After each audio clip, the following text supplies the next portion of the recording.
everybody, and welcome to this tutorial. Will be the final one in the series of SSL strip, so let's wrap it up.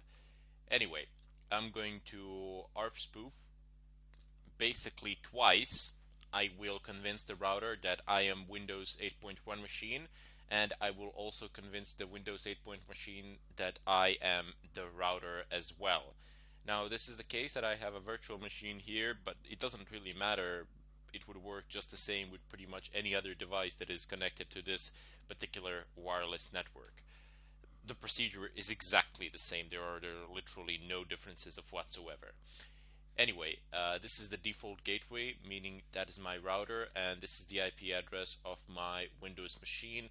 I know what it is now, but I've showed you. You can use nmap to see the live hosts on the network, and you can use -o argument to perform operating system detection, and you can see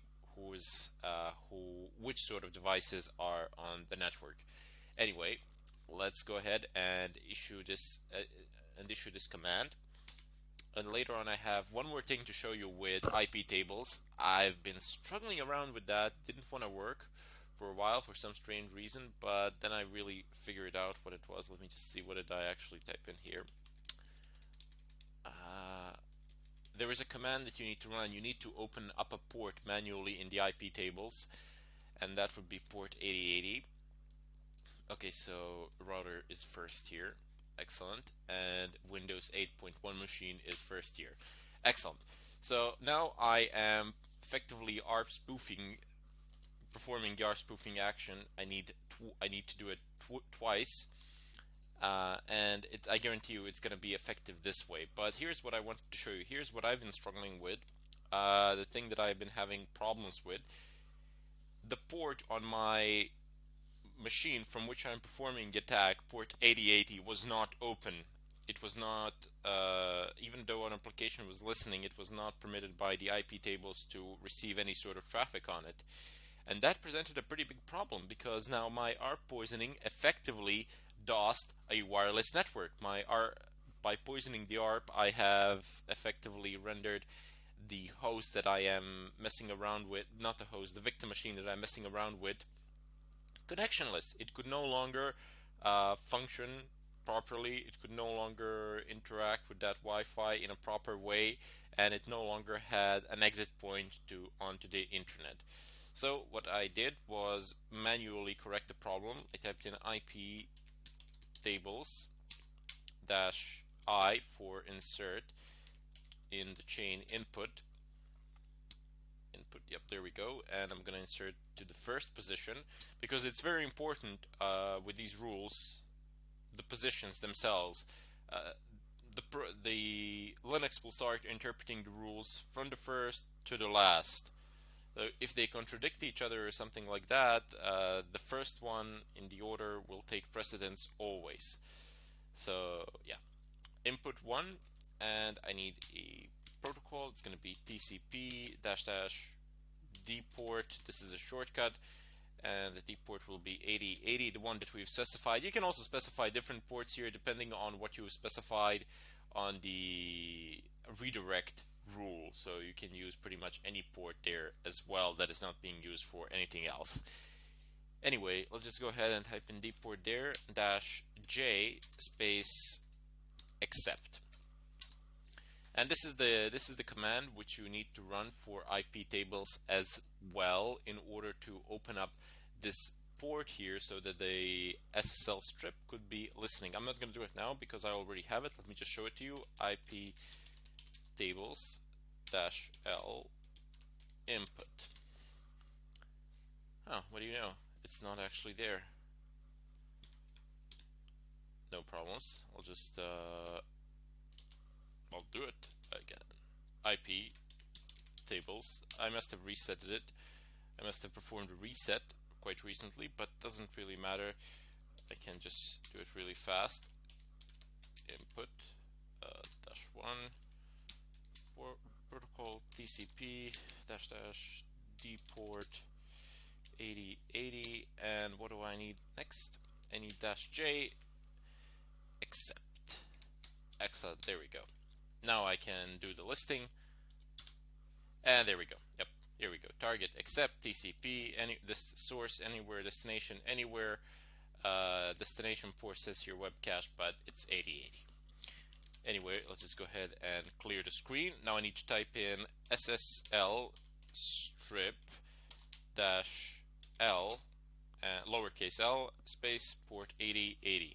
Now keep in mind that any changes that you make in this fashion to the IP tables, to the firewall, are not permanent. The first reset of the firewall, or the first reset of the machine as well, will pretty much restore the default settings. They are not permanent changes. So I must have resetted it or something like that, resetted the service itself, the firewall service, and I've lost the rule. But it doesn't really matter. Let me just go ahead and start the SSL strip and listen on port 8080. Press enter, and there we go. It is now effectively listening. Now, I'm not going to monitor this because this is going to show a ton of some sort of information anyway that I'm not going to be that interested in. What I want is to type in tail-f SSL strip.log. Press enter. Tail-f will provide a live feed of any changes done to this file, and SSL strip, pretty much whatever passwords or usernames it manages to grab, it puts into this log file, and I want to monitor it. I want to see when things pop there. Let's go over to my virtual machine, Windows 8.1. I have it right here. I will move it like this. Let me just rearrange this a little bit. Forget about it. Let's just leave it as it is, because I do need some space here so you guys can all see what is going on. Anyway, let's just go ahead and open up Firefox, and I'm gonna open Internet Explorer as well. I will show you the difference between the two. Some of the things will work on Internet Explorer, while some of the things will not, while those same things will not work on Firefox, primarily because they have different safeguards in place. And I'm not usually overly critical of Microsoft because they've done a wonderful job with the security in Windows 8, but they've done a terrible job with design there. However, Internet Explorer still remains one of the most vulnerable browsers out there. I do not understand why. So there we go. The tail, is this the tailing part? Yes, this is actually the tailing part. You can see what sort of information is being passed here. This is kind of difficult to read, and it doesn't really make that much sense. I mean, I couldn't read this. Maybe I could, but only portions of it, and it would take me a very long time to figure out what all of it actually means and represents. But you are only looking for certain types of fields that have very specific names. So let's go over to Google. I'm wondering, will it actually open Google? And let's see, surely enough, it actually opens it up. So Google search engine actually works with this. Let's try Gmail. Will it be able to open up Gmail? And yes, it will, but it will be encrypted. Let's see, will I manage to take the credentials? I'm gonna say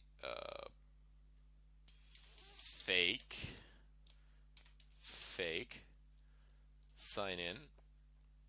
Okay, it says incorrect, but since I am still going over the encrypted protocols, this is not gonna work. Okay, no problems. Let's give it a shot here. Gmail. And let's see if this is gonna work on Internet Explorer. Yes, it will, because immediately here you see the letters are a bit small in the browser, but let me just go back to the beginning. Immediately here you see that it's HTTP protocol, and let's see if this is gonna catch it. So fake sign in, and there we go. It actually did catch it. So it says, let me just expand this a little bit. YouTube and email. Okay, so the username is actually email, which is correct. So email equals fake, you see it here, and password equals fake. So surprisingly enough, it doesn't work over Firefox, and usually if it doesn't work with Firefox, it's not going to work with Chrome, but there is always a chance, a slight chance, that with Explorer, it does work. And let me tell you this, 30% of the world's population still uses Internet Explorer. Out of that 30%, a good amount of them does not perform regular updates. And even better, the vast majority of that 30% are actually people in the corporate world, in the companies where you have a computer from the company and you are forced to use certain programs, certain browsers, and operate under certain settings. And those are usually the kind of targets that pen testers go for when they get the permission to do something of a kind, which is fantastic, primarily because they are using Internet Explorer as it is extremely vulnerable. So let's just try a few more pages and see how this works out. Let's see if we can get to Facebook. Okay, I'm gonna try Facebook on Explorer, and I'm gonna try Facebook on Firefox. So Facebook. I didn't install the Chrome here because pretty much the same rules apply with Firefox. They're state-of-the-art browsers. And you see, it doesn't work with Facebook. I mean, I'm not even going to try because I might as well try since I'm here. It's still HTTPS, but down here with the Explorer, it's HTTP, and you'll be able to take it. So let's try. Let's give it a shot. Why not? Facebook.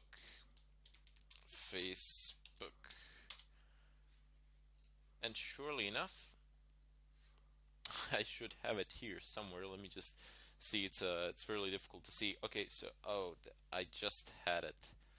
I had it. There we go. So email equals Facebook and pass equals Facebook.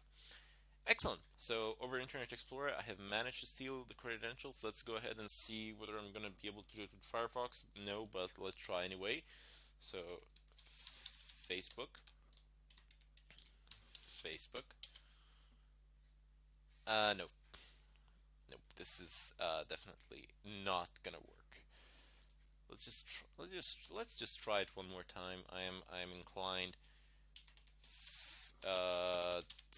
What am I gonna type in here? Stone.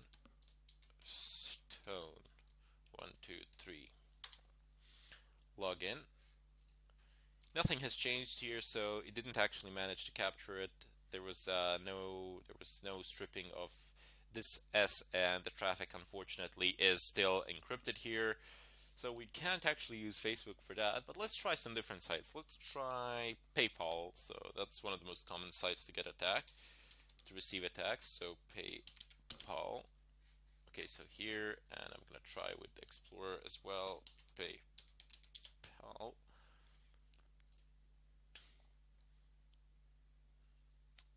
What? No, I don't want Bing. I want PayPal. Amazing. Amazing. Why are you doing this to me? PayPal. Nobody uses Bing. I do not wish to use it. Come on. PayPal. Will it open? Well, what do you know? It actually does, and it's running under HTTP protocol, which means username and password is in clear text. Which is fantastic, and I do believe that I have this version of Windows updated to the max. Do I? Yep, there are no notifications regarding updates, so it is updated to the final version along with the Internet Explorer. And let's see if it actually works on Firefox. Purely doubt it, but I'm gonna give it a shot anyway because I like trying things out. No, it doesn't actually. There's an S there, and this will not work. So I'm not. Well, I might as well. I always say that I'm not, but I'm just always curious and inquisitive, and I just have to give it a shot. So let's try Firefox, PayPal, and PayPal. Will it give me anything? No, it will not. Let's see Explorer, PayPal.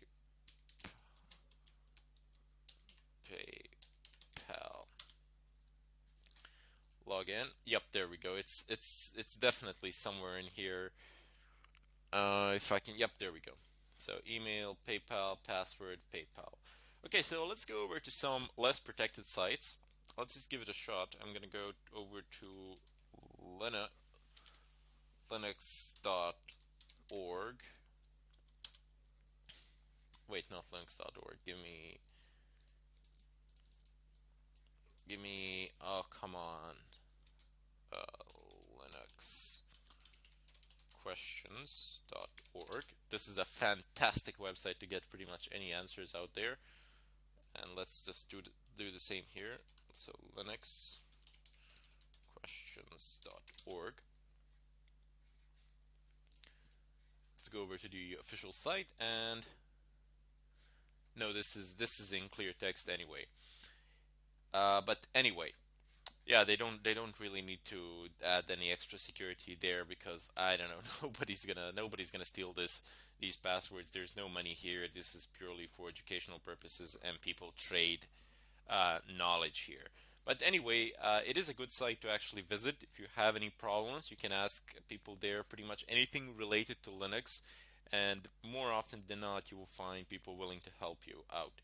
Anyway, I hope I've given you a few clear demonstrations of what you can do here. And just in case that you're thinking that you cannot do anything with Firefox or Chrome, well, you're badly mistaken, primarily because yes, you can. Chrome and Firefox are both susceptible to SSL strip, but not on all sites. It won't work, for example, on PayPal, it won't work on Google, it won't work on Facebook, but as you have seen on Explorer, it will work on pretty much anything.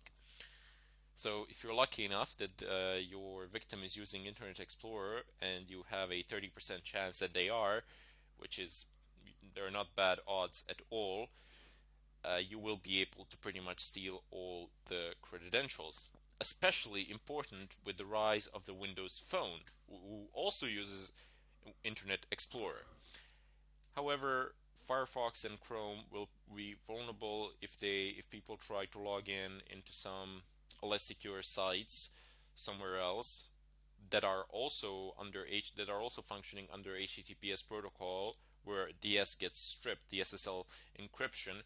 However, there are no extra safeguards, and you can actually steal the login credentials there. And as I said before, people usually tend to recycle them and reuse them, so you have a very good chance that they are the same. In any case, I bid you all farewell. I hope that you have enjoyed this tutorial, and with this I will conclude this chapter. And of course, I really do hope to see you in the next tutorial, but until then, I urge you to experiment on your own, of course, within the limits of the law. Anyway, I hope to see you next time.